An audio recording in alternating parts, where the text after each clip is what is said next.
Hello everyone, it's History Behind the Warrior, and welcome back to another lore deep dive video. Now originally, today I actually intended to make the top 5 worst rebooted characters of the new era. But instead of having it be these small little segments, I thought that it would be more fun to take one of those characters and do a full-blown retrospective of them, discussing their issues in the current canon, what's caused them to spiral into a bit of a downfall, and what can be done to bring them back in a big way. And of course, to kick things off, I really did want to talk about a character that's very near and dear to me, and that is of course, Shao. As many of you do know, Shao is one of my favourite characters in the series. He really embodies the values of what I say is worthy of a true final boss, as Shao himself is a character that carries a lot of weight and gravitas in his aura. He has a presence that very few in the universe can maintain, as his confidence and arrogance is matched by his brute force. So it's definitely not misplaced. Yet, even with all of that in mind, over the years, a lot of his terror has started to subside, fading away from installment to installment. So why has that really been the case? And how has that affected him in the new era? As much has changed about his character, as well as his origin. Well, to get a more well-rounded retrospective, we must dive far back to that of previous timelines and see where it all began, and where has it all spiraled to where we are now. Because for a character as villainous and iconic as Shao, he actually has had a lot of troubles and issues over the last few years. But as always, before we do begin, if you're enjoying these sort of deep lore explorations, please do give this video a thumbs up, as it really does benefit the channel in the algorithm. And if you want to stick around for more MK content, please do feel free to subscribe. Anywho, let's jump right into things. Whilst he does not appear in the very first game, it is in its sequel where he would make his debut, being a hulking mass of muscle who would not only pummel you into paste, but one that would do it while simultaneously telling you that you sucked. You suck. It was great, because at no point in time did it ever feel like his bravado was misplaced, as he hit as hard as he could talk shit. And if I'm real, I think it was this that gained Shao such infamy. With that said, from a lore and canon standpoint, Shao wasn't invincible, as he would lose to Earthrealm's champion Liu Kang twice no less during MK2 and 3. But even so, with a fraction of his power lost, Shao still felt like a formidable force, as he retained that title of Khan and grip of Outworld. It is, however, during the 3D trilogy where the somewhat mortality of this character began to show, as during the course of Deadly Alliance, he would fall to the joint forces of Shang Tsung and Quan Chi, written off simply as a casualty of their pursuit for power. It was a bold and, dare I say, very ambitious move to pull off, as they did double down on this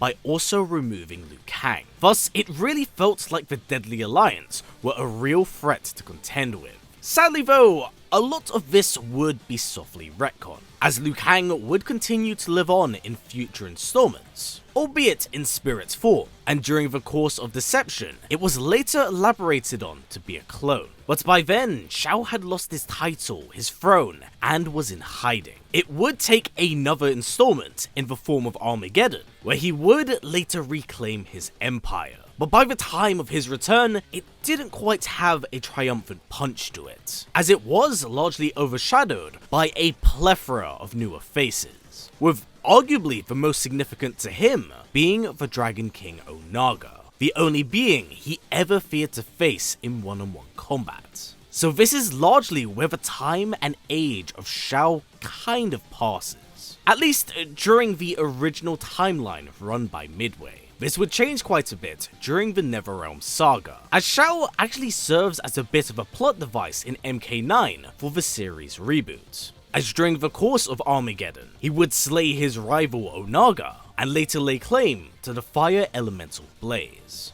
reaching the status of the One Being. This forces Raiden's hand to send a message to his past self, one that would greatly deviate and splinter this timeline. So with the continuity effectively reset, we are once again reintroduced to Shao Kahn, and it is in full force here. He is ruthless, cruel, cunning, and tyrannical in his reign. If I'm honest, this really feels like Shao at his peak here. And due to the landscape of storytelling evolving from arcade endings to that of more film-esque storytelling, this adds a lot of layer to his stride, as we get to spend more time with the character and really learn more about him. Plus, the ever-foreboding omen of how the game opens up is really quite a heavy cloud that constantly sits over the player's head, only being further cemented by the death of Lao, and then of course the systematic execution of the Earthrealm heroes. It's only in his defeat where a sigh of relief is finally felt, and even then it took an Elder God powered Raiden in order to slay him. A worthy end for a very worthy foe. But it's the legacy he leaves here in MKX where things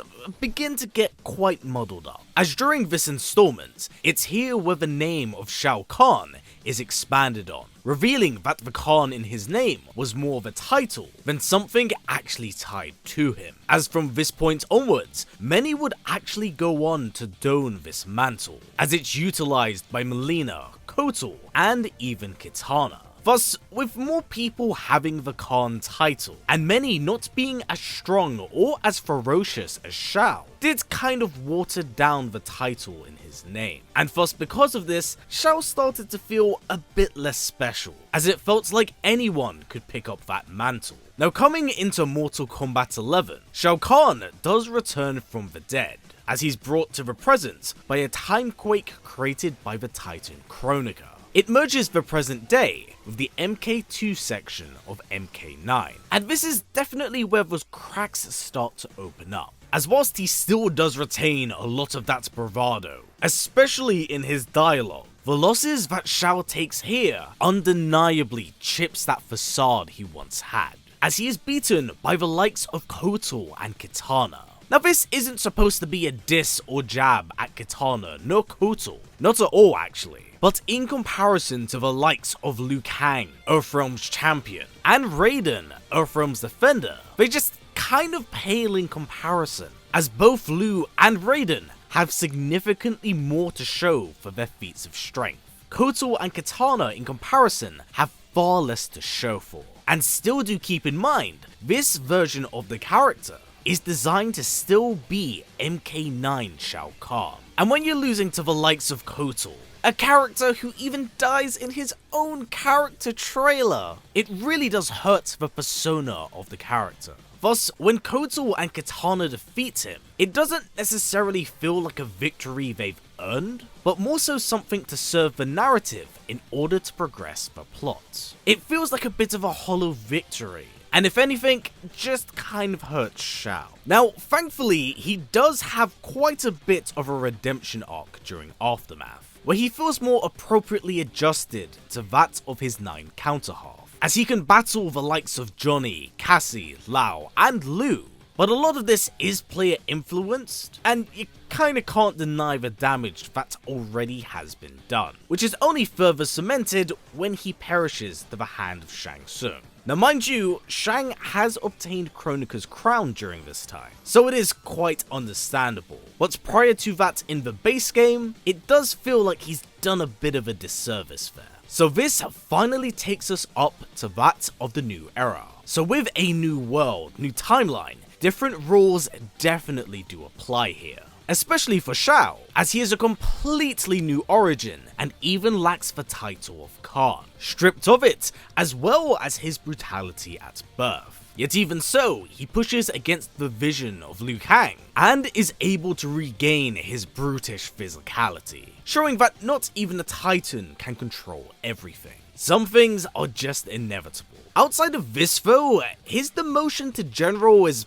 really felt, and whilst he still retains a bit of that gravitas and awe, losing to the likes of Raiden, Reptile, as well as Sindel is definitely one of those instances where the more things change, the more they stay the same. Now, to lose to Raiden, I kind of get that one. He's a spunky young Earthrealm prodigy with the amulet of a god. It does make sense with that of the narrative. And for Sindel, I think that's pretty fair, especially seeing as how strong she's gotten over the last few installments. 11 especially. But to lose to Reptile? Why? Like, don't get me wrong, I love Syzoth, he's my boy, but this is a character that has been infamously known to get his ass beat. Like, Kotal levels of ass beating. And I get it, new era, new timeline, new rules. But this is one of those instances where you can only push the needle so far before it breaks, you know? Now, I'm not trying to say Shao Kahn should be a protected character. Definitely not. He's a big bad, and he has to lose.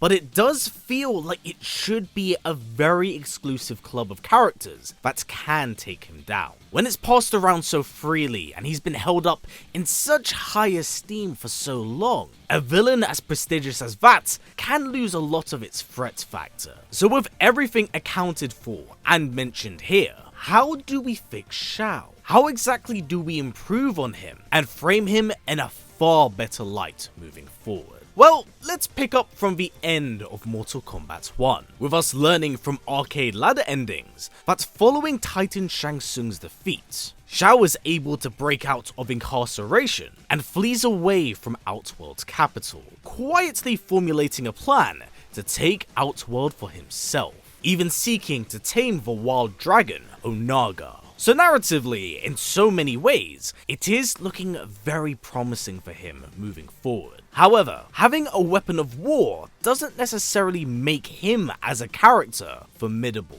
With two plot arcs currently set up, one of course being Onaga, and the other being Titan Havoc, I believe this is a really good window of opportunity they can take advantage of here. Because with Onaga obviously set up for the next game, this means that this game's expansion will be focused on Havoc and his order of chaotic fighters. And with Havoc's intros currently hinting at him turning his gaze to Outworld, this would be the perfect opportunity for Shao to step in as a third party in this war. And I know there might be many of you saying, why would he choose not to side with Havoc, especially if he's looking to defeat Melina? Well, easy, because it's goddamn Shao. It is in the nature of his character to know that there is only one person fit to sit on that throne, one to control that empire, and that is him. And with the remaining Sidons having migrated over to Outworld, following Havoc's careless destruction of his home realm, Shao would absolutely be against Havoc's crusade of chaos, as it would directly conflict with his own plans of conquest. For what would be the point of controlling Outworld if he had no kingdom? Thus,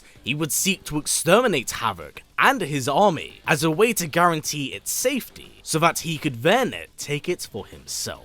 In my opinion, this would also be the perfect excuse to actually make him playable in the game's DLC, by not having him strictly confined to fighting that of the main cast, and is instead focused on eliminating the mishmashed horde of Havoc. He could quite literally cut loose here, laying waste to them and slaughtering them. This would be so good for Shao's character. Let him live up to his name and show why he has so much behind his title.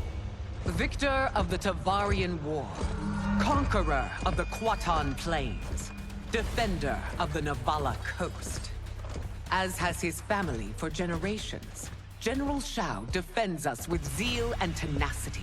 And with us of course in the driver's seat, it allows us, the player, to experience and see what he's truly capable of, let off the leash. That would be fucking awesome, and if I'm entirely honest, what I think would really benefit him right now. And here's the thing, right? It does set him up perfectly for the next game, because in the fall of this expansion, he could simply return back to hiding, with Havoc now dispatched. It allows him to remain in the same position in the post-game, while simultaneously elevating him to a stronger position for the next big installment. So I really do believe this to be a very beneficial thing for him here. As for the title of Kahn, that's an interesting one, because presently in the MK universe, the title of Kahn doesn't really exist, at least as an active role or title. It's only mentioned in an intro between Tanya and Shao, but judging by Shao's reactions, these Dark Khans are figures he strongly dislikes being compared to. Yet with his options dwindling, Shao could very well end up reaching out to them, maybe requiring assistance in commanding Onaga.